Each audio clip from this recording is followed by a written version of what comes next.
அனைவருக்கும் இனிய வணக்கம். மோசஸ் உளவியல் ஜோதிடர், எல்பி அஸ்ட்ராலஜி வாஸ்து கன்சல்டன்ட், சென்னையிலிருந்து. இப்போ பார்த்தீங்கன்னா இந்த குரு பெயர்ச்சி, குரு பகவான் பார்த்தீங்கன்னா ரிஷப ராசியிலேருந்து 14ஆம் தேதி மிதுன ராசிக்கு பெயர்ச்சி ஆகிறார். இந்த மிதுன ராசி பெயர்ச்சி ஒவ்வொரு ராசிக்கும் என்னென்ன மாதிரி பலன்களை கொடுக்க போகுது, என்ன மாதிரியான நன்மைகளை பெற போகிறீங்க, இல்லை என்ன மாதிரி நன்மைகளை பெறத்துக்கு நம்ம தயாராகணும், இல்லை நமக்கு வரக்கூடிய அந்த குரு பகவானோட தாக்கத்தால் ஏற்படக்கூடிய விஷயத்தை எப்படி நம்ம கடந்து செல்வது அப்படின்ற ஒரு விஷயத்தை தான் இப்போ நம்ம பார்க்க போகிறோம். அதுக்கு முன்னாடி என்னென்னா, குரு பகவானை பற்றி நம்ம ஒரு சின்ன ஒரு விஷயத்தை தெரிஞ்சால் தான் இந்த குரு பெயர்ச்சியின் மூலம் நமக்கு வரக்கூடிய நன்மைகளை மேன்மைப்படுத்திக்கணும். ஏன்னா குரு என்னும் போது பார்த்திங்கன்னா ஆன்மீகம்னு சொல்லுவோம். அப்போ நம்ம ஆன்மீகம் சிறப்பாக இருக்கணும்னா குருனாவே நல்லா புரிஞ்சுக்குங்க. நம்ம ஒரு உருவம், அதாவது உருக்கு ஒரு ஆயுதம் வேணும். இப்போ நம்ம பார்த்திங்கன்னா மந்திர உச்சாரணம் பண்ணுவாங்க, உருன்னு சொல்லுவோம். அதுக்கு பார்த்திங்கன்னா ஒரு ஆயுதம் என்பது வேணும். அதாவது ஒரு உருவத்தை செதுக்குவதற்கு ஒரு ஆயுதம் வேணும். அதுக்கு பேர் தான் குரு அப்படின்னு சொல்லுவாங்க. ஏன்னா இக்கு ப்ளஸ் ஊ போட்டிங்கன்னா கூ வரும். ஸோ அப்போ ஒரு ஆயுத எழுத்து சேரும் போது தான் அந்த உருவத்தை முழுமையாக்க முடியும். அதுக்கு தான் பார்த்திங்கன்னா குருவை நம்ம ஆன்மீகம் சொல்கிறோம். மேலும் என்னென்னாக்கா, அந்த ஆன்மீகம் அப்படின்னா மட்டும் போதுமா, நம்ம உடம்பை இயக்கத்துக்கு பிராணசக்தி ரொம்ப முக்கியம். அதனால தான் பார்த்திங்கன்னா அரச மரத்தை குரு பகவானுடைய அந்த மரங்களில் சொல்லுவாங்க. அதே போல் பார்த்திங்கன்னா நம்ம சொல்லுவோம், ஒரு இனிப்பான விஷயங்கள், நம்ம ஒரு விஷயத்தை கேட்ட உடனே அப்படியே ஒரு இனிப்பு, ஒரு மகிழ்ச்சி அப்படின்னும் போது ஒரு ஆன்மீகத்தில் நமக்கு எப்படி ஒரு மகிழ்ச்சி பூரிப்படையுது இல்லையா? ஸோ அதனால் பார்த்திங்கன்னா அதனால தான் இனிப்பு சுவையே குரு பகவானுடைய சுவையாக இருக்கும். அதே போல் பார்த்திங்கன்னு வச்சுக்கிங்களேன், இதுக்கு என்னென்னாக்கா யானையை தான் சொல்லுவாங்க. குரு பகவானை யானை, குதிரை சொல்லுவாங்க. ஏன்னா அதுக்கு ஹைலி பிராணசக்தி. பார்த்திங்கன்னா யானை எப்போவுமே சுறுசுறுப்பாக இருக்கும். எப்போதும் பார்த்திங்கன்னா ஏதாச்சும் ஒரு விஷயத்தை ஆட்டிக்கிட்டே இருக்கும். அதே மாதிரி குருவை ஹார்ஸ் பவர், உங்களுக்கு குருவோட தன்மைகள் உங்கள்கிட்ட இருந்துச்சுன்னா யூ மே கெட் அந்த ஹார்ஸ் பவர் அப்படி இருக்கும். ஸோ நீங்கள் பார்த்தீங்கன்னா இந்த ஹைப்பர் ஆக்டிவ் இருக்கிறவங்க எல்லாமே குருவோட தன்மை அதிகமாக இருக்கிறது அப்படின்னு நினச்சிக்கலாம். ஏன்னா குரு நல்லா இருந்தால் தான் நம்மளோட இயக்கம் நல்லா இருக்கும். உடம்பில் உள்ள இயக்கங்கள், அந்த கால் முட்டி ஜவ்வுலாம் சொல்லுவாங்க, கொழுப்பெல்லாம் சொல்லுவாங்க. அதே குரு கொஞ்சம் அதிகமானாலும் பிரச்சனைகளும் வரும். ஸோ அதனால் இந்த பிரச்சனை எப்படி வருது, இதை எப்படி எதிர்கொள்வது, இப்படி இருந்தால் நம்ம ஒவ்வொரு ராசிக்காக நம்ம பார்க்க போகிறோம். நம்ம இப்போ பார்த்திங்கன்னா இந்த குரு பகவான் குரு பெயர்ச்சியில் பார்த்திங்கன்னா, அதாவது குரு பகவான் உங்களுடைய எந்த பாவகத்தில் இருக்காரோ அதன் அடிப்படையில் தான் அதோட நன்மைகள் இருக்கும். ஏன்னா குரு பகவான் தான் ஆன்மீகம். ஸோ அப்போ பார்த்திங்கன்னா இந்த காலகட்டத்தில் என்னென்னாக்கா, ஆன்மீக நாட்டம் என்பது எல்லாருக்கிட்டையும் கொஞ்சம் அதிகமாக இருக்கும். ஏன்னா காலபுருஷ தத்துவத்துக்கு 3ஆம் இடத்துக்கு குரு பகவான் வரும். 3ஆம் இடம் கம்யூனிகேஷன். அப்போ என்னென்னாக்கா, இந்த பிரபஞ்சத்தில் பார்த்திங்கன்னா ஆன்மீகத்தை பற்றின செய்திகள் அதிகமாக பரவும். ஆன்மீகத்தும் நிறைய பேசப்படும். எல்லாருக்கிட்டையும் அந்த ஆன்மீக உணர்வு என்பது தூண்டப்படும். அதே போல் என்னென்னாக்கா, அவரோட பார்வை பார்த்திங்கன்னு வச்சுக்கோங்க 7ஆம் இடத்தை பார்க்குது, மேலும் பாக்கியத்தை பார்க்குது, மேலும் லாபஸ்தானத்தை பார்க்குது காலபுருஷ தத்துவத்திற்கு. ஸோ அப்போ என்னென்னாக்கா, உங்களுடைய இந்த காலகட்டத்தில் என்னென்னாக்கா, அந்த உறவுகள் என்பது நல்ல ஒரு உறவுகள் என்பது எல்லாருக்கிட்டையும் ஏற்படும். அதாவது என்ன, கணவன் மனைவி உறவு எல்லாமே இந்த காலகட்டத்தில் சிறப்பாக இருக்கும். அதே போல் என்னென்னாக்கா பாக்கியங்கள், ஏன்னா இந்த காலகட்டத்தில் எல்லாருமே எல்லா பாக்கியத்தையும் பெற போகிறாங்க. ஸோ இந்த குரு பகவான் என்னென்னாக்கா, அனைவருக்கும் அனைத்து பாக்கியத்தை கொடுக்கக்கூடிய ஒரு ஆற்றலை வளர்க்க. அதே மாதிரி என்னென்னா, லாபம் மன மகிழ்ச்சி என்ற 11ஆம் இட காலபுருஷ தத்துவத்துக்கு பார்க்குறேன். அப்போ என்ன ஆகும்னா, எல்லாருக்கிட்டையும் மன மகிழ்ச்சி என்பது பெருகும். அவங்க செய்யக்கூடிய செயல்களில் லாபம் அதிகரிக்கும். ஸோ இந்த மாதிரியான விஷயங்கள் எல்லாமே இந்த காலகட்டத்தில் குரு பகவான் கொடுக்க தயாராக இருக்கிறார். அப்போது அவர் தயாராக இருக்கிறாரு. இதை பெறுறதுக்கு நாம் அதுக்கான குவாலிஃபிகேஷனை வளர்த்துக்கணும் இல்லையா? ஏன்னா நம்ம அதுக்கான குவாலிஃபிகேஷனை வளர்த்துக்கும் போது தான், அதுக்கான ஆற்றலை நமக்குள்ளே வளர்த்துக்கும் போது தான் குரு பகவானுடைய கொடுக்கக்கூடிய அனைத்து நன்மைகளையும் நம்மளால் அனுபவிக்க முடியும். ஏன்னா இன்றைக்கி எல்லாருக்கும் கடவுளும் கொடுக்க தயாராக, நம்மளை பெறத்துக்கான தகுதி நம்மக்கிட்ட குறைவாக இருக்குது. அதைத்தான் நம்ம இன்றைக்கி பரிகாரம் அப்படின்னு சொல்கிறோம். பரிகாரங்கள் வழியாக, ஏன்னா நம்மக்கிட்ட ஒரு விஷயம் இல்லாததை சேர்த்து கொள்வது பேர் தான் பரிகாரம். அப்போது இல்லாத ஒரு விஷயத்தை நமக்குள்ளே ஏற்படுத்திக்கும் போது அந்த குரு பகவானுடைய அனைத்து நன்மைகளும் நமக்கு கிடைக்கும். நம்ம வாழ்க்கையில் ஒரு ஐஸ்வர்யம் பெருகும், வாழ்க்கையை சிறப்பாக வச்சுக்க முடியும். மேலும் என்னென்னாக்கா, இந்த காலகட்டத்தில் என்னென்னா குழந்தை பேர் என்பது சிறப்பாக ஒரு விஷயம் இருக்கும். ஏன்னா குழந்தை பேருக்கு நிறைய பேர் இருப்பாங்க. ஏன்னா இந்த வீரியஸ்தானம் என்னுடைய 3ஆம் இடத்துல தான் குரு பகவான் வர்றார். அப்போ என்னென்னாக்கா, வீரியம் என்பது எல்லாருக்கிட்டையும் அதிகமாக இருக்கும். உங்களுடைய உடல் வாக பொறுத்து. அதே சில பேருக்கு வீரிய குறைபாடும் வரக்கூடிய விஷயம் இருக்குது. ஸோ அந்த இடத்துல தைரியம் என்பது குறையும். அப்போ தைரியம் குறையும் போது அந்த இடத்துல ஆன்மீகத்தை நம்ம சேர்க்கும் போது நம்மளுடைய தைரியம் என்பது பேலன்ஸ் ஆகும். அப்போ வாழ்க்கையில் நம்மளால் எல்லா நன்மைகளையும் சிறப்புகளையும் இந்த குரு பயிற்சியில் நம்மளால் பெற முடியும். அதனால் ஒவ்வொரு ராசிக்கும் எவ்வாறு இந்த குரு பகவான் என்னென்ன நன்மைகளை வழங்க போகிறாரு அப்படின்ற பிரகாரமாக மேஷ ராசி பார்த்தீங்கன்னு வச்சுக்கிங்களேன், எப்போதும் என்ன இவங்கக்கிட்ட ஒரு பொருளை கேட்டீங்கன்னு வச்சிங்களேன் டக்குன்னு கொடுத்துருவாங்க. ஏன்னா மேஷ ராசிக்காரங்க எப்போதும் என்னென்னாக்கா அந்த அவங்கக்கிட்ட இருக்கிற பொருள் வந்து தானம் கொடுக்கறதுல அவங்க ரொம்ப இருக்கும். ஆனால் இவங்க மனம் பார்த்திங்கன்னா எப்போதும் ஒரு ஆளுமை நிறைந்ததாக இருக்கும். அதனாலே இவங்களுக்கு வந்து கொஞ்சம் திமிரு பிடிச்சவங்க இப்படிலாம் சொல்லுவாங்க. ஸோ இந்த மாதிரி இருக்கக்கூடிய மேஷராசி நேயர்களுக்கு இந்த குரு பகவான் கடந்த பார்த்தீங்கன்னா குரு பகவான் என்னென்னாக்கா ரெண்டாம் ஸ்தானத்தில் இருந்து என்ன பண்ணியிருப்பாருன்னு பார்த்தீங்கன்னா இந்த பாக்கியங்கள் சார்ந்த விஷயத்தில் தடைகள், ஒரு விஷயம் உங்களுக்கு கிடைக்க வேண்டியது எல்லாமே கிடைக்கிற மாதிரி இருந்திருக்கும், ஆனால் அது கிடைச்சிருக்காது. அதே போல் நிறைய பேர் இந்த வெளிநாட்டு படிப்புக்காக வெளிநாடு செல்வதற்கான வாய்ப்புகளுக்காக ட்ரை பண்ணியிருப்பாங்க. அதுக்கான முயற்சிகள் எல்லாமே ஏதோ ஒரு பொருளாதார இல்லாமல் இல்லை படிப்பு தடை இந்த மாதிரியான சிறு விஷயங்களால் சில விஷயங்கள் தடைப்பட்டிருக்கும். அதே போல் என்னென்னாக்கா இந்த முகம் சார்ந்த விஷயத்தில் நிறைய பேர் இந்த கொழுப்பு கட்டிகள்லாம் வந்திருக்கும். இந்த குரு பேஜில் குரு பகவான் என்ன உங்களுக்கு நன்மையை பரப்புறான்னு பார்த்தீங்கன்னா இப்போ 3ஆம் இடமான உங்களுக்கு விஜய விரிய ஸ்தானத்துக்கு குரு பகவான் வந்திருக்காரு. ஸோ அப்போது இந்த இடத்துல இருந்து அவருடைய பார்வை பார்த்திங்கன்னா உங்களுடைய 7ஆம் இடம் 9ஆம் இடம் 11ஆம் இடத்தை அவர் பார்க்குறாரு. ஸோ குரு நின்ற இடம் என்பது ஒரு சிறிய அழுத்தத்துக்குரியதாக இருக்கும். ஆனால் பார்க்கக்கூடிய இடங்கள்லாம் பார்த்திங்கன்னு வச்சுக்கோ ரொம்ப சூப்பரான இடத்த தான் உங்களுக்கு குரு பகவான் பார்க்குறாரு. ஏன்னா ஏற்கனவே சனி பகவான் உங்களுக்கு ஏற்கனவே பயிற்சியாகி இப்போது உங்களுடைய என்ன சொல்லலாம் விரயஸ்தானி நமக்கு சொல்லுவோம். ஆனால் விரயங்கள் காட்டிலும் தொழில் ரீதியான முதலீடுகளை ஏற்படுத்தி கொடுத்துருப்பார். தொழில் ரீதியான முதலீடுகள் லாபத்தை அதிகரிக்கிறதுக்காக வெளிநாடு பயணங்களை ஏற்படுத்தி கொடுப்பார். ஸோ அந்த விரயத்தை நம்ம சுப விரயமாக மாற்றிக்கங்கன்னு சொல்லி சனி பயிற்சியில் சொல்லியிருப்போம். ஸோ இந்த காலகட்டத்தில் உங்களுக்கு என்ன நன்மைகள் நடக்க போகுதுன்னா மேஷ ராசிக்காரர்கள் படிக்கக்கூடிய மாணவர்களுக்கு வெளியூர் செல்லக்கூடிய வாய்ப்புகள் கண்டிப்பாக இருக்குது. அதே போல் என்னென்னாக்கா இந்த போட்டித் தேர்வுகளை எழுதக்கூடிய மாணவருக்கு மிகுந்த ஒரு அழுத்தம் என்பது ஏற்படும். அந்த அழுத்தத்தை நீங்கள் சரி பண்ணிட்டீங்கன்னு வச்சுக்கிங்களேன் உங்களுடைய விஷயங்கள் வந்து வெற்றி வாய்ப்பு வந்து உறுதின்னு சொல்ல முடியும். ஏன்னா அந்த படிக்கிறோன்ற பேரில் ரொம்ப அந்த காலை உணவுகளை தவிர்த்துருவாங்க. இந்த காலை உணவு என்பது படிக்கக்கூடிய மாணவருக்கு மிகவும் முக்கியம். காலை உணர்வை தவிர்க்கும் போது அழுத்தம் என்பது ஏற்படும். அந்த அழுத்தத்தை அதே மாதிரி என்னென்னா இந்த காலகட்டத்தில் பார்த்திங்கன்னா திருமணத்துக்காக காத்திருக்கக்கூடிய மேஷராசி நேயர்களுக்கு கண்டிப்பாக திருமணம் என்பது கண்டிப்பாக அமையும். அந்த திருமணம் எங்கே அமையும்ன்றதான் இந்த குரு பேஜில் நம்ம சொல்லப்போம். என்னென்னா உங்களுடைய சுற்றத்திலேயே பெண் அமையும் அப்படின்னு சொல்லலாம். உங்களை சுற்றி இருக்கிறவங்க மூலியமாக இல்லை உங்கள் உறவை நெய்பர்ஸ்ன்னு சொல்லுவோம் இல்லையா, நெய்பர்ஸ்லேயும் பெரும்பாலும் பெண் இல்லை கணவன் அதை வரன் என்பது கிடைக்கும். இல்லை நெய்பர்ஸ் மூலியமாகவே கிடைக்கும். இல்லைனா உங்களை தம்பி யாராவது இருந்தாங்கன்னா உங்கள் தம்பியை கூப்பிட்டு போனீங்க இளைய சகோதரித்துவத்தின் மூலியமாக உங்களுக்கு அவங்கள கூப்பிட்டு போனீங்கன்னா திருமணம் ஆகாத ரொம்ப தடையாக இருக்கிற மேஷராசிக்காரன் இதை செஞ்சு பாருங்கள். இதுவே உங்களுக்கு பரிகாரமாக கூட விஷயம். அதே போல் உங்களோட பாக்கிய ஸ்தானத்தை குரு பகவான் பார்க்குறாரு. அப்போ பாக்கியங்கள் இந்த காலகட்டத்தில் பெருகும். கண்டிப்பாக மேஷராசிக்காரர்கள் இந்த காலகட்டத்தில் கையில் காதில் போடக்கூடிய ஒரு தங்க நகைகளை கண்டிப்பாக வாங்குவீங்க அப்படின்னு நம்ம சொல்ல முடியும். ஏன்னா கையில் போகிற பிரேஸ்லெட்டோ இல்லை வளையலோ கம்மலோ ஏதோ ஒரு விஷயங்கள் மேஷராசிக்காரருக்கு இந்த ஆண்டு கண்டிப்பாக வாங்கக்கூடிய வாய்ப்புகளை குரு பகவான் ஏற்படுத்தி கொடுப்பாரு. அதே போல் என்னன்னாக்கா வெளிநாட்டு போகக்கூடிய வாய்ப்புகள், வெளிநாட்டு சார்ந்த விஷயங்கள் இந்த காலத்தில் வெளிநாட்டுக்காக முயற்சி எடுக்கிறவங்களுக்கு நிறைய வாய்ப்புகள் இருக்குது. அதே போல் என்னென்னா குறிப்பாக என்னென்னாக்கா இந்த ஆயில் கண்ட்ரிஸில் துபாய் போகக்கூடிய வாய்ப்புகள், துபாய் இந்த மிடில் ஈஸ்ட் கண்ட்ரிஸுக்கு போகக்கூடிய வாய்ப்புகள் அதிகமாக இருக்குது. இந்த வாட்டி மேஷராசிக்காரர் கண்டிப்பாக கடல் கடந்து பயணிக்கக்கூடிய வாய்ப்புகள் இருக்குது. மேலும் பார்த்தீங்கன்னு வச்சுக்கோங்க இந்த மேஷராசி இந்த காலகட்டத்தில் வாகனத்திற்காக இல்லை வீட்டிற்காக ஒரு சிறிய விரயம் என்பது இருக்கும். விரயம் என்பது என்னென்னாக்கா நீங்கள் அது முதலீடாக எடுத்த வீடை வாங்கினீங்கன்னா கூட உங்கள் காசு விரயம் தான் சொல்லுவோம். அப்போது வீடு வாங்கக்கூடிய வாய்ப்புகள் இல்லை நிலம் சார்ந்த விஷயத்தில் முதலீடு செய்யக்கூடிய வாய்ப்புகள் இந்த காலகட்டத்தில் மேஷராசிக்காரங்களுக்கு இருக்குது.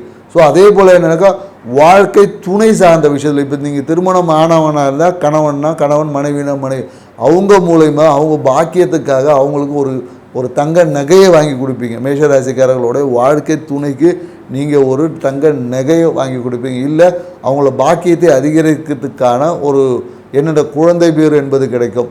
இல்லை என்றால் அவங்களுக்கு ஒரு எப்படி சொல்கிறது அவங்க தந்தை சார்ந்த விஷயத்தில் மிகுந்த ஒரு பொருளாக எஃப்டி போடுறது இந்த மாதிரியான நிகழ்வுகள் எல்லாமே இந்த காலகட்டத்தில் நடக்கும்னு சொல்ல முடியும். அதே போல் என்னன்னாக்கா மேஷராசிக்காரருக்கு சில விஷயங்களில் கொஞ்சம் கவனம் தேவைன்னு சொல்லணும். ஏன்னா நோய் சார்ந்த விஷயம் என்பது இந்த காலகட்டத்தில் ஏற்படும். தொண்டை பகுதியில், குறிப்பாக தொண்டை பகுதியில் ஒரு அழுத்தம் என்பது ஏற்படும். அழுத்தம்னா தைராய்டு கூட இருக்கலாம். ஸோ அதனால் மிகுந்த உங்களுடைய டெய்லி ஹேபிட்ஸ்ன்னு சொல்லுவோம் இல்லையா, உங்களுடைய பழக்க வழக்கங்களை சீராக்கி கொள்வது உங்களுக்கு ஏற்புடையதாக இருக்கும். அதாவது என்னென்னாக்கா தொண்டையில் ஒரு அழுத்தம் ஏற்படும், இல்லை என்றால் அந்த கொழுப்பு கட்டி சொல்லுவோம் இல்லையா, இந்த மாதிரி விஷயங்கள் எல்லாமே ஏற்படுவதற்கான வாய்ப்புகள் அதிகமாக இருக்குது. ஸோ அதனால் கொழுப்பு சார்ந்த விஷயங்களில் கொஞ்சம் மேஷராசிக்காரர்கள் கவனத்துடன் இருக்கணும் நம்ம சொல்கிறோம். அதே போல் என்னென்னு வச்சுக்கல, ஸோ இப்போதைக்கு மன மகிழ்ச்சி, அதாவது மன மகிழ்ச்சி பார்த்திங்கன்னா ஒரு தங்கம் வாங்கும் போதே உங்களுக்கு ஒரு மன மகிழ்ச்சி இருக்கும். தங்க நகை கடைக்கு சும்மா இருக்கும் போதே நீங்கள் தங்க நகை கடைக்கு அடிக்கடி போயிட்டு வாங்க. அடிக்கடி போயிட்டு வரும்போது உங்களோட பொருளாதாரம் என்பது இந்த காலகட்டத்தில் கொஞ்சம் பெருசாக இருக்கும். அதே போல் என்னென்னாக்கா புதிய ஆன்மீக சுற்றுவட்டம் வரும். இந்த காலகட்டத்தில் என்னென்னாக்கா புதிய ஆன்மீக நண்பர்கள்னு சொல்லுவாங்களே, அந்த நண்பர்களோட பழக்க வழக்கங்கள் இந்த காலகட்டத்தில். ஸோ அதன் மூலியமாக நீங்கள் ஆன்மீக யாத்திரை போவது, இல்லை இஷ்ட தெய்வ வழிபாடு செய்வது, இந்த மாதிரியான புதிய நிகழ்வுகள் உங்கள் வாழ்க்கையில் அடிஷ்னலாக இந்த காலகட்டத்தில் ஆட் ஆகும்னு சொல்ல முடியும். ஸோ அதனால் இந்த குரு பயிற்சியை நீங்கள் மேலும் சிறப்பாக வச்சுக்கணுன்னா நீங்கள் என்ன பண்ணலான்னா ஆஞ்சநேயர் வழிபாடை நீங்கள் செய்வது மூலயமாக உங்கள் வாழ்வில் மேலும் அனைத்து பாக்கியத்தை அனுபவிக்கக்கூடிய முடியும். அப்படி இல்லை என்றால் மகாலட்சுமி வழிபாடு செய்வதன் மூலயமாக உங்கள் வாழ்க்கை மேலும் நல்ல ஒரு ஐஸ்வர்யத்தை பெற முடியும். ஏன்னா இதே விஷயம் பார்த்திங்கன்னா சில பேர் என்னென்னாக்கா மேஷராசிக்காரர்கள் சில உக்கிர தெய்வங்களை வழிபடுறதுக்கான வாய்ப்புகள் இருக்குது. உக்கிர தெய்வங்களை வழிபடும் போது அதிகமாக கோபம் வரும். ஸோ அதனால் உக்கிர தெய்வங்களை வழிபடும் போது கொஞ்சம் எச்சரிக்கையாக இருந்துக்குங்க. ஏன்னா அதன் வழியாக கோபம் ஏன்னா மேஷராசிக்காரர்கள் ஏற்கனவே கோபத்தோடு தான் எப்போதும் இருப்பாங்க. கோபம், ஆன்சைட்டி, பரபரப்புக்கு மேஷராசிகளை மிஞ்சவே முடியாதுன்னு சொல்ல முடியும். ஸோ அதனால் இந்த விஷயத்தில் சிறிது கவனம் தேவை. அதே போல் என்னென்னாக்கா என்னென்னா கொலஸ்ட்ராலை நீங்கள் கொஞ்சம் செக் பண்ணிக்கோங்க. ஏன்னா இந்த காலகட்டத்தில் கொலஸ்ட்ரால் அதிகரிக்கிறதுக்கான வாய்ப்புகள் இருக்குது. குறிப்பாக என்னென்னாக்கா இந்த இரத்த குழாய் பகுதியில் கொலஸ்ட்ரால் இந்த காலகட்டத்தில் அதிகரிக்கும். ஸோ அதனால் ஏஜ்டு இருக்கவங்க, அதாவது இளமை வயசில் இருக்கிறவங்க பற்றி நம்ம சொல்ல, வயதான மேஷராசிக்காரர்கள் இந்த காலகட்டத்தில் கொலஸ்ட்ராலை கொஞ்சம் செக் பண்ணி பார்த்துக்குங்க. ஸோ நிறைய வாக்கிங் போங்க, உடற்பயிற்சி செய்யுங்க. இது போல் விஷயங்கள் செய்வதன் மூலமா உங்கள் வாழ்க்கை இந்த மேஷராசி நேருக்கு இந்த நேரத்தில் இந்த குரு பயிற்சி உங்கள் வாழ்வை வளமாக்கக்கூடிய குரு பயிற்சியாக இருக்குன்னு சொல்லிட்டு நன்றி, வணக்கம். ரிஷபராசி பார்த்தீங்கன்னு வச்சிங்களேன், காலபுருஷ தத்துவத்துக்கு 2வது ராசி. ஸோ அப்போ என்ன வச்சுங்களேன், இவங்க எப்போதும் பார்த்தீங்கன்னா எப்போதும் குடும்பம் சார்ந்த விஷயத்தில் ஒரு பற்று அவங்களுக்கு இருக்கும். குடும்பத்தை எந்த காலத்தை கொண்டு விட்டு கொடுக்கவே மாட்டாங்க.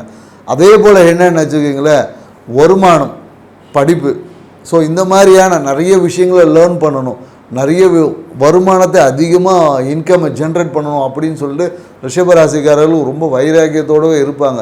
ஆனால் என்னென்னாக்கா இவங்க இயற்கையாகவே கொஞ்சம் இவங்ககிட்ட அந்த நேச்சுரல் பியூட்டி என்பது ரிஷபராசிக்காரர்களுக்கு எப்போதும் இருக்கும். ஸோ அந்த நேச்சுரல் பியூட்டியே இவங்களுக்கு சில நேரங்களில் பிரச்சனையாக வரும். அதை கொஞ்சம் அதிகமாக்கணும்னு போகும்போது தேவையில்லாமல் கடலில் போய் சிக்கிப்பாங்க.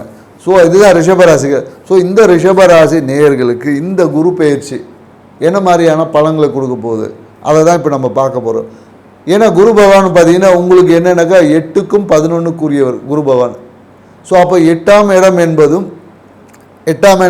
என்ன சொல்லும்னா திடீர் அதிர்ஷ்டத்தை கொடுக்கும் அப்படின்னு சொல்ல முடியும். 11ஆம் இடம் என்னக்கா லாபம், மன மகிழ்ச்சியை கொடுக்கக்கூடிய இடத்துல இருக்க குரு பகவான் 2 பார்க்குறார். அப்போ என்னென்னாக்கா நீண்ட நாட்களாக குழந்தை பேர் இல்லாத இருக்கக்கூடிய நபர்களுக்கு இந்த காலகட்டத்தில் குழந்தை பேருக்கான பாக்கியம் இருக்கானா கண்டிப்பாக இருக்குது. ஸோ அது மருத்துவ சிகிச்சையின் வழியாக குழந்தை பேர் என்பது இந்த காலகட்டத்தில் ரிஷபராசிக்காரர்களுக்கு உறுதியாக இருக்குதுன்னு சொல்ல முடியாது. அதே போல் என்னென்னாக்கா உங்களுடைய 6ஆம் இடத்தை குரு பகவான் பார்க்குறார். ஸோ அப்போ 6ஆம் இடம் பார்க்கறது போது அவர் என்ன பண்ணுவாருன்னு பார்த்தீங்கன்னா வருமானத்தை கடனை அடைக்கவே செலவு பண்ணுவீங்க. நீங்கள் பெரும்பாலும் என்னென்னாக்கா உங்கள் வருமானம் என்பது கடனை அடைப்பதற்காக இருக்கும். ஏற்கனவே நீங்கள் ஒரு கோல்டு லோன் வாங்கியிருப்பீங்க, இந்த காலத்தை வருமானம் அந்த கோல்டை மீட்கலாம் அப்படின்ற ஒரு விஷயத்தில் உங்களுடைய செலவுகள் என்பது இருக்கும். ஸோ மேலும் என்ன உங்கள் 8ஆம் இடத்தை பார்க்க இந்த காலகட்டத்தில் என்னென்னா 8ஆம் இடத்தை பார்க்கும்போது ஏற்கனவே இந்த வம்பு வழக்கு இந்த மாதிரியான சிக்கலில் இருக்கக்கூடியவங்களுக்கு பார்த்தீங்கன்னா அந்த அமௌண்ட் வந்து செட்டில்மெண்ட்டுக்கு வரும். ஏற்கனவே தீராத பிரச்சனை ஏதாவது வம்பு வழக்கில் இருக்கக்கூடிய ரிஷபராசி நேயர்களுக்கு திடீர் அதிர்ஷ்டம் முடியாது அப்படின்னு நினச்சி தூக்கி போட்ட விஷயம் திடீர்னு பார்த்தீங்கன்னா வச்சுக்க எங்கேருந்து வந்துச்சுன்னே தெரியாது. திடீர்னு ஒரு பொருளாதார வரவு வரும். அது எங்கன்னு வச்சுக்கிங்களேன் அம்மாவுடைய பூர்வீகம் சார்ந்த இடத்துலேருந்து ஒரு வருமானத்தை பெற்றுத்தரக்கூடிய விஷயமா இந்த காலகட்டம் இருக்குது. ஸோ அம்மாவுடைய பூர்வீகத்தில் எப்போ தாத்தா ஏதோ ஒரு சொத்து வாங்கி வச்சுருப்பாங்க. திடீர்னு பார்த்தீங்கன்னா அது நல்ல ரேட்டுக்கு போய் திடீர்னு பார்த்தீங்கன்னா அதை சொல்லலாம். ஏன்னா 8ஆம் இடம் என்பது திடீர் அதிர்ஷ்டம். அதனால தான் திடீர்னு நம்ம சொல்கிறோம். ஸோ அந்த திடீர் அதிர்ஷ்டம் வழியாக உங்களுக்கு பொருளாதார வரவு என்பது உங்களுடைய பேங்க் பேலன்ஸில் அது கொஞ்சம் கூடும். அதே போல் என்னென்னாக்கா இந்த காலகட்டத்தில் தங்கம் வாங்கி கொஞ்சம் மன மகிழ்ச்சியை ஏற்படுத்திக்கக்கூடிய விஷயமா இருக்குது. தங்கத்தை வாங்கக்கூடிய வாய்ப்பு இருக்குது. தங்கத்தை பார்க்கும் போதே ஒரு என்ன சொல்கிறது இனம் புரியாத ஒரு மகிழ்ச்சி என்பது ஏற்படும். அப்போ நீங்கள் என்ன பண்ணலாம் அப்படின்னு பார்த்தீங்கன்னா ஒன்றுமே இல்லை. நீங்கள் உங்களுடைய பெட்ரூமில் இது ரிஷபராசிக்காரர்களுக்கு யார் வேணாலும் பண்ணலாம். ரிஷபராசிக்காரர்கள் நிறைய தங்க நகைகள் இல்லை பணம் நிறைய இருக்க ஒரு ஃபோட்டோவை நீங்கள் தூங்கி எந்திரிக்கிறதுக்கு முன்னாடி தூங்கி எந்திரிச்சு பெட்ரூமில் அழகாக நீங்கள் டெக்கரேட் பண்ணி வைங்க. பணம் வரலன்னா எனக்கு கேளுங்க. ஏன்னா இது உளவியல் சார்ந்த விஷயத்தில் மிக சக்ஸஸ்ஃபுல்லாக நாங்கள் அதை பண்ணி நிறைய பேர் கொடுத்துருக்குறோம். இது உறுதியாக ரிஷபராசிக்காரர்களுக்கு கண்டிப்பாக நடக்கும். அதே போல் என்னென்னாக்கா ரிஷபராசிக்காரர்களுக்கு இந்த காலகட்டம் ஆன்மீக சார்ந்த புத்தகங்களை கொஞ்சம் படிங்க. ஆன்மீகம் சார்ந்த புத்தகங்களை படிப்பதன் வழியாக உங்களுக்கு லாபம் மன மகிழ்ச்சி வருமானம் கூடும் அப்படின்னு நம்ம சொல்ல முடியும். அதே போல் என்னென்னாக்கா இந்த காலகட்டத்தில் நீங்கள் என்னென்னாக்கா நெய் வந்து சாப்பிடுவதை தவிர்த்துக்கணும். ஏன்னா கொழுப்பு வந்து உங்களுக்கு அதிகரிக்கிறதுக்கான வாய்ப்புகள் இருக்குது. அதனால் என்னென்னாக்கா நெய் உணவுகளை இனிப்பு உணவுகளை ரிஷபராசிக்காரர்கள் இந்த காலகட்டத்தை தவிர்த்து கொள்ளணும் அப்படின்னு நம்ம சொல்கிறோம். ஏனென்றால் அது இல்லை என்றால் உங்களுக்கு தீராத பிரச்சனையை வேறு ஏதாவது ஒரு பிரச்சனையை உருவாக்குறதுக்கான சாத்தியக்கூறு இருக்குது. அதுக்கு நீங்கள் என்ன பண்ணலாம் பரிகாரமாக என்ன பண்ணலாம் நெய் தீபத்தை ஏற்றுவது உங்களுக்கு பரிகாரம். இதுதான் பரிகாரம். பரிகாரம் என்னென்னா ரிஷபராசிக்காரர்கள் தனவரவை அதிகரிக்கணும். இந்த காலகட்டத்தில் தனவரவை அதிகரிக்க நெய் தீபம் ஏற்றி வழிபாடை செய்யுங்க. அதுவும் குறிப்பாக ஆஞ்சநேயருக்கு நீங்கள் செஞ்சீங்கன்னா மிகப்பெரிய ஒரு மாற்றத்தை கொடுக்கும். அதே போல் என்னென்னாக்கா இந்த காலகட்டத்தில் ரிஷபராசிக்காரர்கள் இந்த காமதேனு இருக்கு இல்லைங்களா, அந்த காமதேனு வழிபாடு செய்யுங்க. காமதேனு வந்து உங்கள் பூஜை ரூமில் வச்சு வழிபாடு செய்தீர்கள் என்றால் இந்த காலகட்டத்தில் லாபம் அதிகரிக்கும். ஏற்கனவே உங்களுக்கு வந்து சனி பகவான் இப்போ லாபஸ்தானத்தில் இருந்து அபரிவிதமான நன்மைகளை ஏற்கனவே கொடுத்துருப்பார். நிறைய ரிஷபராசிக்காரங்க ஏற்கனவே மனைவி வாழ்க்கை துணையோட பேரில் ஒரு கார் வாகனம் வாங்கியிருக்காங்க, வீடு வாங்கியிருக்காங்க. ஸோ நீங்கள் என்ன வாங்கியிருக்கீங்கன்னு எனக்கு தெரியல. நீங்கள் சப்போஸ் வாங்கலைனாலும் கண்டிப்பாக வாங்குவீங்க. காமதேனு வழிபாடை இல்லை காமதேனு ஃபோட்டோவை வைத்து வழிபாடு செய்வதன் மூலயமாக இல்லை காமதேனுவை வந்து இந்த கோல்டுலேயே இருக்கும். தங்கத்தில் வாங்க முடியாத ரேட் அதிகமாக இருக்கும். கோல்டு கவரிங்லேயே ஒரு காமதேனு இருக்கும். ஸோ அதை நீங்கள் வச்சு வழிபாடு செஞ்சு பாருங்கள். சூப்பரான ஒரு இந்த காலகட்டத்தில் சிறப்பான பலன்களை கொடுக்கக்கூடிய. அதே போல் என்னென்னாக்கா இந்த காலகட்டத்தில் வந்து இந்த அதிகப்படியான ரிஷபராசிகர் நம்ம கொலஸ்ட்ராலை சாப்பிடக்கூடாது சொல்லுங்க. இருந்தாலும் இவங்க சாப்பிடுவாங்க. சாப்பிட்டுட்டு என்ன வரும்னா ஜீரணம் சார்ந்த பிரச்சனைகள் இந்த காலகட்டத்தில் ரிஷபராசிக்காரர்களுக்கு வர வாய்ப்புகள் இருக்குது. அதனால தான் சொல்லுது நெய் உணவுகளை ஆயில் ஐட்டத்தை கொஞ்சம் குறைச்சிங்க. கொழுப்பு சார்ந்த விஷயங்களை கொஞ்சம் குறைத்து கொள்ளுங்க நம்ம சொல்கிறோம். அதே போல் என்னென்னா இந்த காலகட்டத்தில் சூழ்நிலைகளால் சில பொருளாதார விரயம் என்பது இருக்கும். அதனால் உங்கள் நெய்பர்ஸ் இருப்பாங்க இல்லையா, அவங்க சுற்று வட்டத்தில் இருக்க நெய்பர்ஸ் இல்லை உங்கள் தம்பின்னு யாராவது இருந்தால் தங்கச்சி யாராவது இருந்தாங்கன்னா அவங்க பொருளாதார உதவி கேட்டாங்கன்னா அது கொடுத்தீங்கன்னா திருப்பி வராது. அதனால் உங்களால் ஏன்றதை கொடுத்துருங்க. வரலனாலும் பரவாயில்ல. ஏன்னா அவங்க 1 லட்ச ரூபா கேட்குறாங்க, நீங்கள் கொடுத்துருவீங்க. கொடுத்துட்டு திருப்பி வராது. ஸோ அப்புறம் தேவையில்லை மனஸ்தாபம். அப்போ அதுக்கு உங்களால் ஏன்றது ஒரு 5000 அப்படின்னு கொடுத்து வரலனாலும் பரவாயில்லன்ற எந்த அமௌண்ட்டை நீங்கள் ஃபிக்ஸ் பண்ணுறீங்களோ அதை உங்களோட நெய்பர்ஹுட்டு இல்லை உங்கள் தம்பின்னு சொல்லக்கூடியவர்களுக்கு விரயமாக போட்டோம் அப்படின்னு கொடுத்துருங்க. அதே போல் என்னென்னாக்கா ஏற்கனவே உங்களுக்கு ஜீரண குறைபாடு வரும்னு சொல்ல. அப்போது இந்த காலகட்டத்தில் மனைவியோட அக்கௌண்ட்டை யூஸ் பண்ணுங்கள். மனைவியோட அக்கௌண்ட்டை யூஸ் பண்ணதன் மூலமாக மறைமுக வருமானங்களை ஈட்ட முடியும் நம்ம சொல்ல முடியும். ஏன்னா மனைவியோட அக்கௌண்ட்டை யூஸ் பண்ணி இல்லை வாழ்க்கை துணையோட அக்கௌண்ட்டை யூஸ் பண்ணுங்கள். உங்களுக்கு ஒரு மறைமுக வருமானம் என்பது இருக்குது. தொழில் சார்ந்த விஷயம் வந்து சூப்பராக இருக்கும். ரிஷபராசிக்காரர் இந்த காலகட்டத்தில் இருந்தீங்கன்னா உங்களுக்கு தொழிலில் ப்ரொமோஷன் கன்ஃபார்ம். ப்ரொமோஷனுடைய இன்க்ரிமெண்ட்டும் நீங்கள் எதிர்பார்த்த அந்த இன்க்ரிமெண்ட்டோட வேணால் நீங்கள் எடுத்து பாருங்கள். உங்களுக்கு வந்து எப்படியும் ரேட்டிங் நிறைய பேருக்கு 3% போட்டிருப்பாங்க. எல்லாருக்குமே 3% to 5% வரையும் போடுவாங்க. ஏன்னா எல்லாருக்குமே அந்த என்ன சொல்லுவாங்க, அந்த குரு பகவானோட 3 எண் இருக்கும் இல்லையா, அந்த அந்த அந்த தன்மையில் உங்களுக்கான அமௌண்ட் வந்து இன்க்ரீஸ் ஆகும். 3000 30,000 அப்படின்ற லெவலில், இல்லை 3 lakhs அந்த மாதிரி என்ற விஷயங்களில் உங்களுக்கு. ஏன்னா குரு பகவான் 5ஆம் இடத்துல இருக்கு. அப்போ 3 5 ரேட்டிங் சில பேருக்கு 5 கூட வருவதற்கு வாய்ப்புகளும் அதிகம். ஸோ அதனால் இந்த மாதிரியான விஷயங்களில் இல்லை 3க்கு மேலே 5க்கு வச்சுக்கிங்களேன். ஸோ அந்த மாதிரியான ரேட்டிங் வந்து உங்களுக்கு ப்ரொமோஷன் வரும். ப்ரொமோஷனோட இன்க்ரிமெண்ட்டும் உறுதியாக இந்த காலகட்டத்தில் வருவதற்கான வாய்ப்புகள் இந்த காலம். இது எல்லாமே நம்ம சொல்லி. ஸோ அப்போ இதையெல்லாம் பெறுவதற்கான நமக்குள்ள ஒரு ஆற்றலை நம்ம வளர்த்துக்கணும் இல்லையா. ஸோ அதை தான் நம்ம சொல்கிறோம். அதை தான் நம்ம இங்கே ஆன்மீகம் அப்படின்னு நம்ம சொல்லுவோம். அப்போது இந்த காலகட்டத்தில் நீங்கள் என்ன பண்ணணும், ஏன்னா குறிப்பாக ரிஷபராசிக்காரங்களோட வீட்டில் பார்த்தீங்கன்னா இந்த டைமில் குரு வழிபாடு கொஞ்சம் வரும். ஆனால் குரு வழிபாடு இந்த காலகட்டத்தில் உங்களுக்கு அவ்வளோ நன்மைகளை கொடுக்காது அப்படின்னு நம்ம சொல்ல முடியும். அதுக்கு பதிலாக நீங்கள் குருமார்கள் இடத்துல போய் ஒரு ஆசீர்வாதத்தை வாங்கிங்க. ஏன்னா நிறைய ரிஷபராசிக்காரர்கள் குரு வழிபாடு செய்வாங்க. குரு வழிபாடு இந்த காலகட்டத்தில் கொஞ்சம் அந்த அளவுக்கு உங்களுக்கு எதிர்பார்த்த பலன்களை கொடுக்காது. ஸோ அப்படி பலன்களை கொடுக்கணும் அப்படின்னீங்கன்னா நீங்கள் காலை உணவை 8 மணிக்கு சாப்பிடணும். இல்லை என்றால் குரு வழிபாடு உங்களுக்கு பலனை கொடுக்க. ஏன்னா குரு என்பது காலை உணவுக்கும் குரு பகவானுக்கும் மிகுந்த நெருக்கம் இருக்குது. அது மருத்துவ ஜோதிடத்தில் இருக்குது. ஸோ மருத்துவ ஜோதிடம் தெரியும் போது உங்களுக்கு அதை புரிதல் கிடைக்கும். ஸோ காலை உணவு குருவோட தன்மைகளை வலுவாக்கும். அதே உணவை நீங்கள் 9 மணிக்கு சாப்பிட்டீங்கன்னா அதே குருவோடைய ஆற்றலை குறைத்து விடும். அப்போது கடன்காரனாக ஆகும் போது நீங்கள் பார்த்தீங்கன்னா நிறைய லோனில் இருக்கக்கூடிய நபர்கள் 10 மணிக்கு சாப்பிட்றவங்க எல்லாமே கடன்காரனாக இருப்பாங்க. இல்லை மன அழுத்தம், நிறைய பெண்களுக்கு இன்றைக்கி மன அழுத்தம் இருக்குது. அதுக்கு காரணம் அவங்களோட காலை உணவு தான். குரு எங்கே இருக்கோ அது அழுத்தத்தை ஏற்படும். அதே குரு நல்லா இருந்துச்சா உங்கள் வாழ்வை மேன்மைப்படுத்தும். ஸோ இந்த விஷயம் நம்ம சொன்னது அனைவருக்கும் பொருந்தும். முடிஞ்சால் நீங்கள் ஃபாலோ பண்ணி பாருங்கள். ஸோ உங்களுக்கு உங்களோட ஐஸ்வர்யத்தை பெருக்குவதற்கு நம்ம ஏற்கனவே சொல்லிட்டோம், காமதேனு வழிபாடை பார்க்கும். உங்களோட குழந்தைகளுக்கு தேவையான நன்மைகளை கொடுப்பதன் மூலம். ஏன்னா குரு பகவான் வந்து குழந்தைகள் குரு. ஸோ அப்போ உங்களோட குழந்தைகளை நீங்கள் மகிழ்ச்சியாக வச்சுக்கிறதே ஒரு மிகப்பெரிய பரிகாரம். ரிஷபராசிகள் குழந்தைகளோட ஆசைகளை நீங்கள் நிறைவேற்றி கொடுங்க. உங்களோட லாபம் பெருகும்.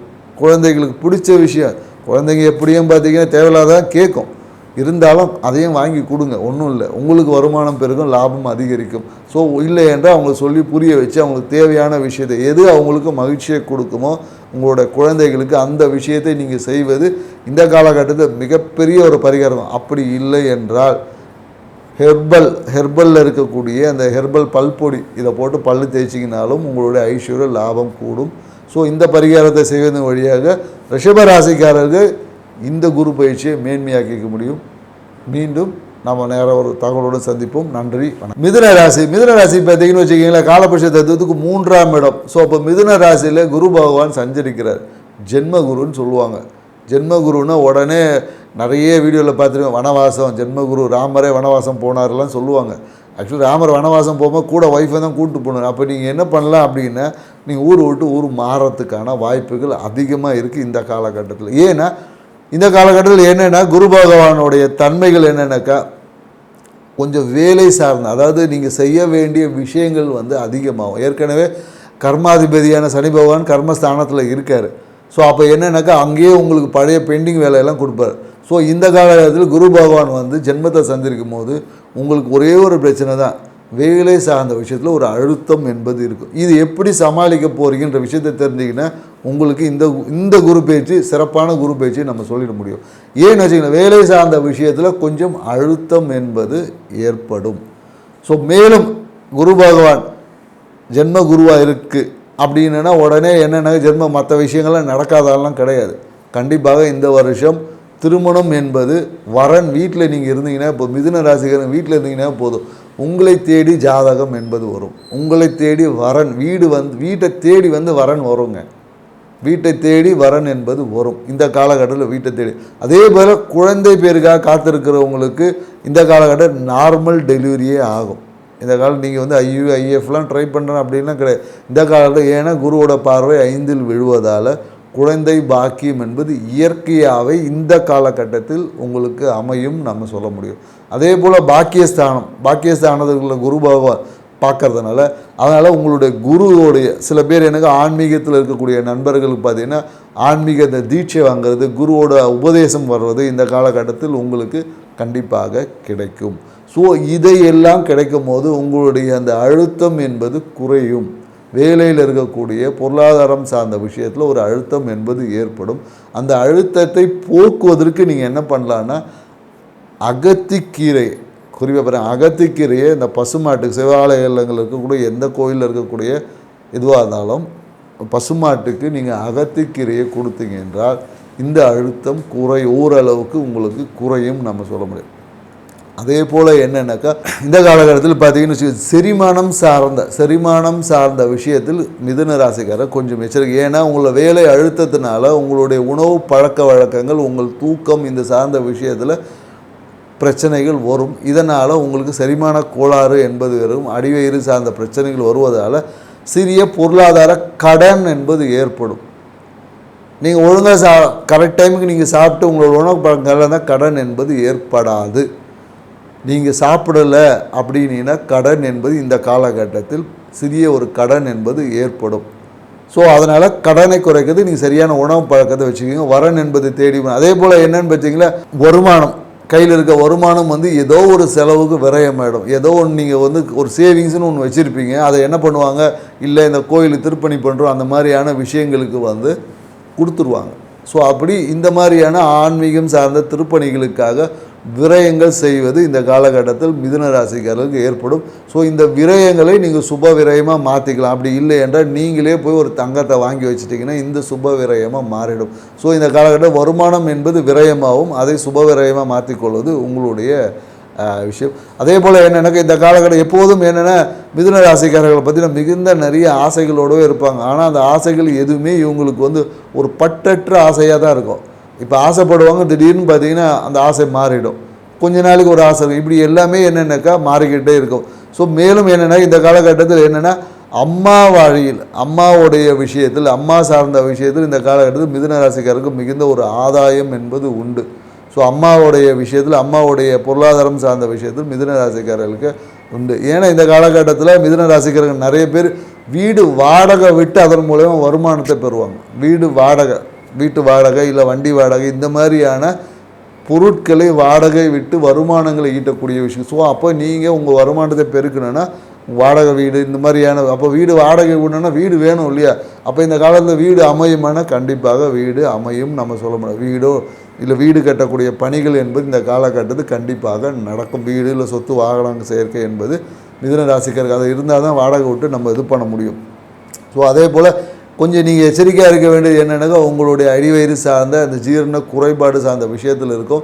ஸோ உங்களுடைய மனதை கொஞ்சம் அமைதியாக வச்சுக்கிறது. ஏன்னா மனம் என்பது அப்படியே இந்த காலகட்டத்தில் ஆன்மீகத்தில் அப்படியே கொஞ்சம் ஆன்மீக நாட்டம் அதிகமாகும் போது பற்றற்ற நிலைக்கு போவதற்கான வாய்ப்புகள். சில பேர் என்னென்னாக்கா நான் ஆன்மீகத்தில் அப்படியே போய் ஏதோ ஒரு ஆசிரமத்தில் சேர்ந்துடுறேன் அப்படின்ற போகக்கூடிய வாய்ப்புகள் எல்லாமே இருக்குது. ஸோ இல்லறம் என்பது தான் நல்லறம். ஸோ அதுக்கப்புறம் இல்லறத்துலலாம் உங்களால் ஆன்மீகத்தையே அடைய முடியும் என்பதுதான் நம்மளோட வள்ளுவ பெருமான்லாம் சொல்லியிருக்காரு. பிறவி பெருங்கடல் நீந்துவர் நீந்தாதான் இறைவனடி சேராதான்னு சொல்லிட்டு வள்ளுவ பெருமானே சொல்லியிருக்கு. அப்போ பிறவி பெருங்கடல் என்பது என்னென்னாக்கா நீங்கள் உங்களுடைய இல்லறத்தை எந்த அளவுக்கு சிறப்பாக வச்சுக்கிறீங்களோ அப்போது தான் உங்களால் அந்த இறைவன் எனக்கூடிய அந்த ஆன்மீக அரணை அடைய முடியும் என்பது வள்ளுவர் பெருமான் சொல்லியிருக்காரு. ஸோ அதனால் நீங்கள் உங்களுடைய அந்த இல்லறம் என்பது தான் மிகப்பெரிய ஆன்மீகம். அதில் உங்களுடைய நாட்டத்தை இறைவனை கும்பிடுங்க. ஸோ அது உங்களுக்கு நல்ல விஷயத்துக்கு. அதே போல் என்னென்னாக்கா இந்த காலகட்டத்தில் நிறைய மிதுன ராசிகள் அந்த குரு பற்று என்பது ஏற்படும்.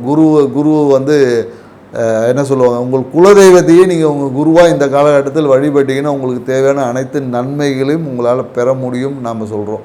ஸோ உங்களோட குலதெய்வத்தையே உங்களுக்கு குருவாக எடுத்து இல்லை ரோல் மாடலாக எடுத்துப்படுங்க. இல்லை நிறைய பேர் என்னன்னாக்கா இந்த காலகட்டத்தில் அப்பாவே ரோல் மாடலாக எடுக்கிறதுக்கான வாய்ப்புகள் இருக்குது. அப்பா தான் என்னுடைய ரோல் மாடல், எப்போதும் அப்பா தான் நம்மளோட ரோல் மாடலாக இருப்பாங்க. இந்த காலகட்டத்தில் அந்த ஒரு உணர்வு என்பது உந்துதல் என்பது ஏற்படும். ஸோ அப்பாவே நிறைய பேர் ரோல் மாடலாக எடுத்து வாழ்க்கையில் வெற்றி அடையக்கூடிய வாய்ப்புகள் எல்லாமே இருக்குது. ஸோ நீங்கள் என்ன பண்ணலாம், பொருளாதார வளர்ச்சிக்கு என்ன பண்ணலாம் அப்படின்னு பார்த்தீங்கன்னு வச்சுக்கிங்களேன், இந்த காலகட்டத்தில் நிறைய இந்த பால் உணவுகள் இல்லையா, பால் சோறு சாப்பிட்லாம். அதாவது முன்னாடியெல்லாம் பால் சோறு சாப்பிட்டாங்க, கடன் தீர்ந்துச்சு. இப்போ பால் சோறு என்பது யாரும் சாப்பிட்றதில்ல. அதனால் எல்லோரும் பார்த்திங்கன்னா பேங்க்கில் கடன் வாங்குறதே இன்றைக்கி பெருமையாக பேசிக்கக்கூடிய சூழல் வந்துச்சு. ஏன்னு வச்சிங்களேன், இது நான் சொல்லலை, என்னென்னாக்கா பெருமாளுக்கு அவருடைய கடன் அடைக்கிறதுக்கு அவர் பால் சோறு தான் கொடுக்குறாங்க. ஸோ திருப்பதிலேயே இந்த நிகழ்வு தான் நடந்துருக்கு. யாரெல்லாம் கடன் அதிகமாக இருக்குதோ நீங்கள் பால் சோறு, குறிப்பாக பசும்பால் என்பது தான் இங்கே முக்கியம். நீங்கள் பேக்கெட் பாலை பற்றி நம்ம பேசவே இல்லை. பசும்பாலில் நீங்கள் ஒரு பால் சோறு சாப்பிட்டு பாருங்கள், உங்களுக்கு கடன் என்பது குறையும், உங்கள் ஜீரணம் என்பது சிறப்பாக இருக்கும். அதுவும் பௌர்ணமி வழிபாடு செஞ்சு நீங்கள் அந்த பால் சோறை பௌர்ணமி அன்னைக்கு பால் சோறை வந்து குடும்பத்துடன் உட்காந்து அந்த நிகழ்வை அப்படியே ஒரு ஹாப்பி மூமெண்ட்டாக உங்கள் பௌர்ணமியை இது பண்ணி பாருங்கள். பெண்களுக்கு ஏற்படக்கூடிய அந்த பிசிஓடி பிரச்சனைலாம் இல்லாமையே போயிடும். ஸோ ஏனென்றால் நிலவுக்கும் கர்ப்பப்பைக்கும் நெருங்கிய தொடர்பு இருக்குது, இது மருத்துவத்தில் இருக்குது. ஸோ அதனால் மிதுன ராசிக்காரர்கள் இந்த காலகட்டத்தில் பால் சோறு சாப்பிடுவது மிகுந்த ஏற்றத்தை கொடுக்கும், பொருளாதார வளர்ச்சியை ஏற்படுத்தும் சொல்ல முடியும். அதே போல் என்னென்னாக்கா எப்போதும் இந்த டாக்குமெண்ட்டை வச்சுட்டே சுற்றிட்டு இருப்பீங்க. ஏன்னா ஏதாவது ஒரு டாக்குமெண்ட் இஷ்யூஸ் வந்து பார்த்திங்கன்னா உங்களை வந்து எப்போதும் ஒரு நெருக்கடி கொடுத்துக்கிட்டே இருக்கும். ஸோ அந்த நெருக்கடிகளை கொடுப்பதற்காக என்ன பண்ணலான்னா, நீங்கள் வந்து இந்த செங்கல் வழிபாடு அப்படின்னு சொல்ல முடியும். செங்கலை வழிபட்டிங்கனாவே உங்களுக்கு வந்து, ஏன்னா இதை தான் நம்மளோட முன்னோர்கள் வந்து செங்கல் வழிபாடு நம்ம, ஏன்னா குலதெய்வ விஷயங்களில் பார்த்திங்கன்னா இந்த முனீஸ்வரர் அந்த மாதிரி வழிபாடு செய்யும் போதில் 3 செங்கலை வச்சு தான் வழிபாடு செஞ்சாங்க.